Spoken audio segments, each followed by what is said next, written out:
गुरुभ्यो नमो नमः। आज हम महाकवि माघ के द्वारा विरचित शिशुपाल पद्म महाकाव्य के द्वितीय सर्ग का 37वां श्लोक पढ़ेंगे।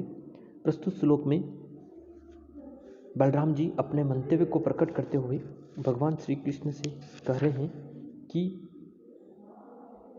मित्र और शत्रु की पहचान क्रमशः उपकार और अपकार से ही होती है। चूंकि शिशुपाल हमारा अपकार कर रहा है, हमारे लिए अनैतिक कार्यों की ओर संलग्न हो रहा है, अतः उस पर आक्रमण कर उसका वध कर देना ही सबसे श्रेष्ठ है। उन्हीं तथ्यों का उल्लेख महाकवि माघ ने उक्त श्लोक में किया है। बलराम जी की वाणी को उद्घाटित कर महाकवि माघ क्या कह रहे हैं, मैं श्लोक का वाचन करता हूँ, तत्पश्चात हम इसके अर्थ को देखेंगे। क्या कह रहे हैं बलराम जी अपने मंतव्य को प्रकट कर भगवान श्री कृष्ण को, उपकर्तारिणा संदिह न मित्रेण अपकारिणा उपकार अपकारो ही लक्ष्यम लक्षण एतमयो। क्या कह रहे, उपकृतारिणा संदिह न मित्रेण अपकारिणा उपकार अपकारो ही लक्ष्यम लक्षणम एतयो। यानी उपकार और अपकार के द्वारा ही कोई हमारा मित्र और कोई हमारा शत्रु होता। उन्हीं तथ्यों को बलराम जी उक्त श्लोक में उल्लेखित कर करें, उपकर्तारिणा संदिह न मित्रेण अपकारिणा उपकार अपकारो ही लक्ष्यम लक्षणम एतयो। श्लोक का अन्वय इस तरह से होगा, उपकृता अरिणा अपि संदिह कार्यः अपकारिणः मित्रेण अपि संधि न कार्यः ही उपकार अपकारो एतयोः लक्षणम लक्ष्यः। उपकृता यानी उपकार करने वाले, अरिणाम अरि का अर्थ शत्रु, यानी उपकार करने वाले शत्रु से भी संधि यानी संधि कर लेनी चाहिए, या मेल कार्य यानी कर लेना चाहिए। यानी अगर कोई शत्रु है हमारा, लेकिन फिर भी वह हमारे लिए अगर उपकार रूपी कार्यों को संपादित कर रहा है तो हमें उससे संधि कर लेनी चाहिए। फिर बलराम जी आगे बता रहे, अपकारिणाम किंतु अपकार करने वाले मित्र यानी मित्र से भी संधि न यानी नहीं करनी चाहिए। अपकारिणा मित्रिह न यानी किंतु हमारा बुरा करने वाले, हमारे प्रति अनुचित आचरण करने वाला कोई अगर हमारा मित्र है, सखा है, तो उससे भी हमें मित्रता नहीं करनी चाहिए। फिर बता रहे ही यानी क्योंकि उपकार अपकारो एतयो, क्योंकि उपकार और अपकार से ही एतयो लक्षणम लक्ष्य यानी कोई शत्रु और मित्र बनता है। इस प्रकार हमें यह लक्ष्य यानी जानना चाहिए। यही धर्म का लक्षण है कि उपकृता अरिणाम अपि संधि कार्य यानी उपकार करने वाले अरिणा यानी शत्रु से भी संधि यानी मेल कार्य को कर लेना चाहिए, किंतु अपकारिणा किंतु अपकार करने वाले मित्र यानी मित्र से भी नह संधि कार्य उससे संधि नहीं करनी चाहिए। क्योंकि उपकार अपकारो एतयो, क्योंकि उपकार और अपकार करने से एतयो यानी कोई हमारा शत्रु और कोई हमारा मित्र बनता है। लक्षणम लक्ष्य यानी ऐसा धर्म हमें जानना चाहिए। यानी बलराम जी के कहने का तात्पर्य यह है कि शिशुपाल सहज मित्र होने के कारण उसे संधि करनी चाहिए। तो इस शंका का समाधान कर बलराम जी कह रहे हैं कि मित्र और शत्रु की पहचान क्रमशः उपकार और अपकार करने से ही होती है। क्योंकि शिशुपाल हमारा अपकार करता है, हमारे लिए अनैतिक कार्यों की ओर संलग्न हो रहा है, अतः उस पर आक्रमण कर उसका वध कर देना ही श्रेष्ठ है। क्योंकि इससे पहले वाले श्लोक में बलराम जी ने सहज मित्र, प्राकृत मित्र और कत्री मित्र 3 प्रकार के मित्र बताए थे, और शिशुपाल उनकी बुआ का पुत्र होने के कारण सहज मित्र हुआ, तो इस फिर तो उससे मैत्री करनी चाहिए। इस शंका का समाधान कर बलराम जी बता रहे हैं कि जो अगर हमारा कोई उपकार कर रहा है लेकिन हमारा शत्रु है तो भी उससे मैत्री कर लेनी चाहिए, लेकिन कोई हमारा मित्र है लेकिन फिर भी अगर हमारा अपकार कर रहा है तो उससे कभी भी मित्रता नहीं करनी चाहिए। क्योंकि शत्रु और जो मित्र हैं वे उपकार और अपकार से ही पहचाने जा सकते हैं। एक बार पुनः श्लोक का वाचन करते उसके अर्थ को पुनः देखते हैं। क्या कह रहे हैं बलराम जी, उपकृता अरिणा संदिह न मित्रेण अपकारिणा उपकार अपकारो ही लक्ष्यम लक्षण एतयो। उपकृता अरिणा यानी उपकार करने वाले, अरिणा यानी शत्रु से भी संधि यानी मेल कर लेना चाहिए, किंतु अपकारिणा मित्रेण किंतु अपकार करने वाले मित्र से भी संधि नहीं करनी चाहिए। क्योंकि उपकार अपकारो, क्योंकि उपकार और अपकार से ही लक्ष्यो लक्षणम एते, कोई हमारा मित्र और शत्रु बनता है। इस प्रकार इस धर्म के तत्व को हमें जानना चाहिए। यही नीति का सिद्धांत है कि उपकार करने वाले शत्रु से भी मित्रता कर लेनी चाहिए, किंतु अपकार करने वाले मित्र से भी कभी भी संधि या मेल नहीं करना चाहिए।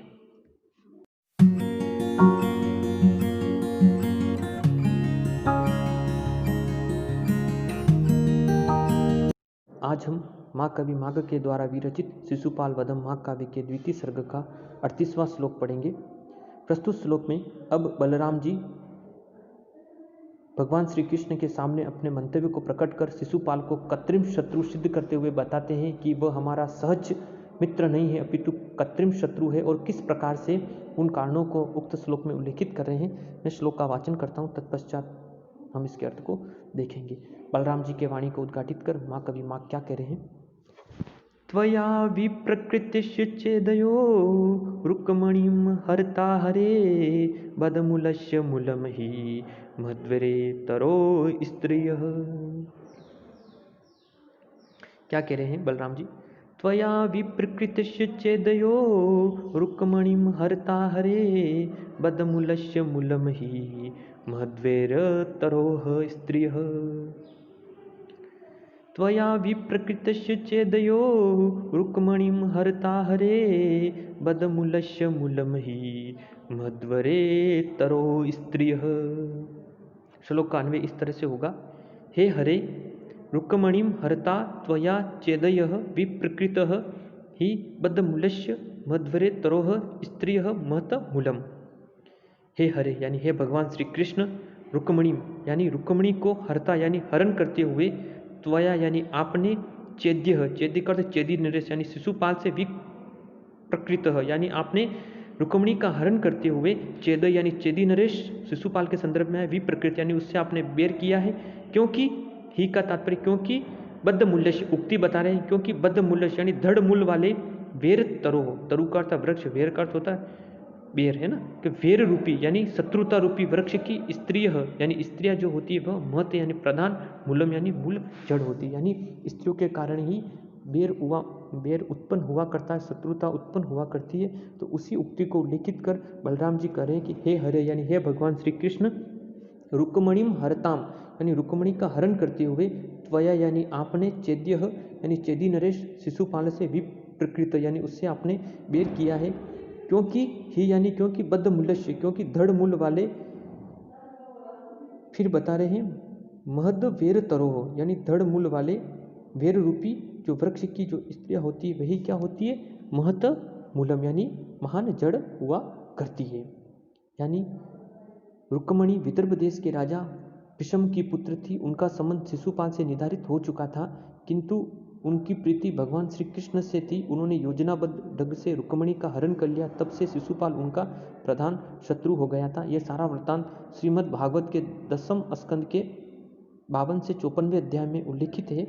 इसलिए बलराम जी कह रहे हैं कि हे भगवान, रुक्मणी का हरण करते हुए आपने शिशुपाल से भेद किया, इसीलिए वह हमारा कृत्रिम शत्रु सिद्ध हुआ है। क्योंकि दृढ़ मूल वाले वेर रूपी वृक्ष की जो स्त्रियां होती है वही प्रधान जड़ हुआ करती है। इस संसार में स्त्रियों के कारण ही शत्रुता बढ़ती जाती है, अतः शिशुपाल का वध करना ही आवश्यक है। इस तरह से बलराम जी अपने मंतव्य को उक्त श्लोक में प्रकट कर रहे हैं। एक बार पुनः श्लोक का वाचन कर इसके अर्थ को पुनः देखते हैं। क्या कह रहे हैं बलराम जी।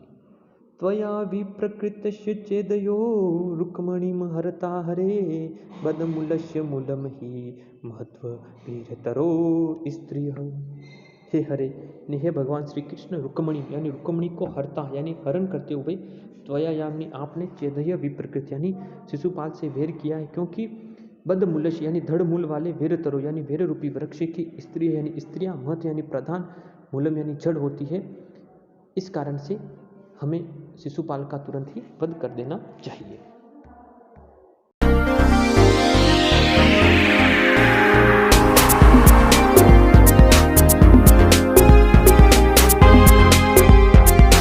आज हम माँ कवि माघ के द्वारा विरचित शिशुपाल वधम माघ काव्य के द्वितीय सर्ग का 39वां श्लोक पढ़ेंगे।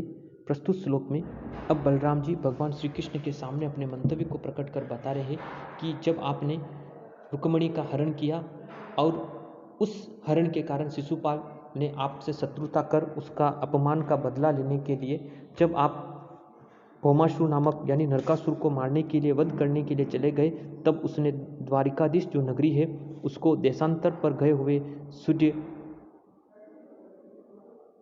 के चले जाने के पश्चात जिस प्रकार से अंधकार छा जा सकता है, उसी प्रकार से देशांतर को चले गए सूर्य वाले सुमेरु पर्वत के इस तटीय भागों को उसने अंधकार से युक्त कर दिया है। उसी का उल्लेख माँ कवि माघ ने उक्त श्लोक में किया है। मैं श्लोक का वाचन करता हूँ, तत्पश्चात हम इसके अर्थ को देखेंगे। बलराम जी की वाणी को उद्घाटित कर माँ कवि माघ क्या कह रहे हैं? त्वयि भौमं गते जेतुम अरोत इस्तशः पुरीम इमाम पोषिताय मणम मेरो अंधकाराश तटम इव। क्या कह रहे हैं बलराम जी? त्वयि भौमं गते जेतुम अरो इस्तशः पुरम इमाम पोषिताय मणम मेरो अंधकाराश तटम इव। त्वयि भौमुं गते जेतुम अरो इस्तिश पुरम इमाम पोषितिया मणम मेरो अंधकाराश तटिम इव। श्लोक का अन्वय इस तरह से होगा, त्वयि भौमुं गते सतीश इमाम पुरीम पोषताय मणम मेरोह तटिम अंधकारा इव सरोत्तशितः।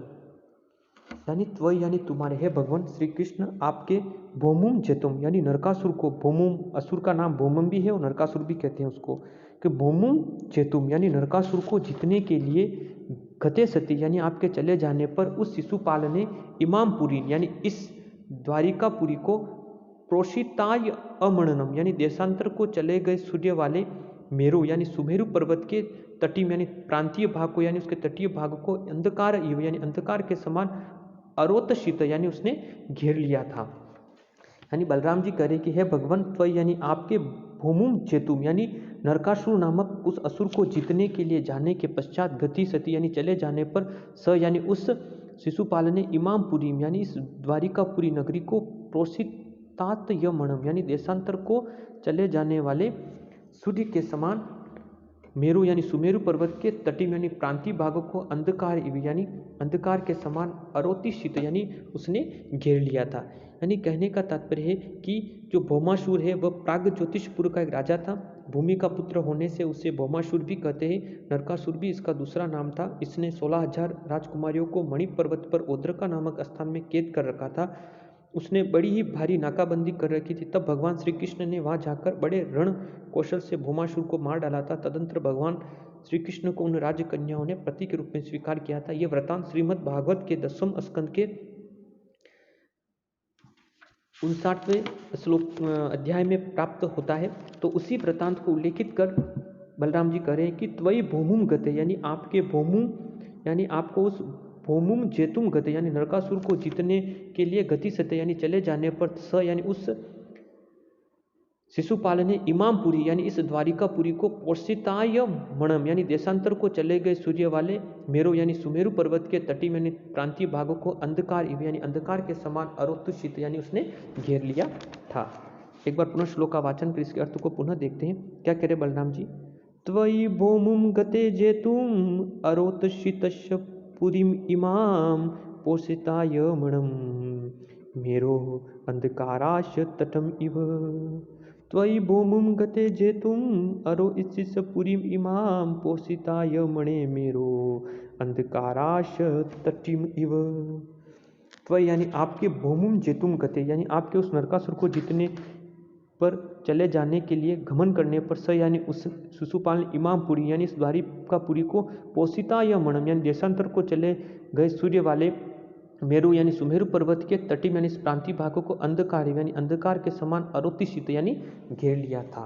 इस तरह से बलराम जी भगवान श्री कृष्ण से कह रहे हैं कि किस तरह से उस शिशुपाल ने हमारे द्वारिकापुरी के जो लोग हैं उनको भी परेशान किया था। इस प्रकार से उस असुर रूपी उस मानव का वध करना ही हमारे लिए श्रेष्ठ कर है। इस तरह से बलराम जी भगवान श्री कृष्ण को अपना मंतव्य प्रकट कर बता रहे हैं।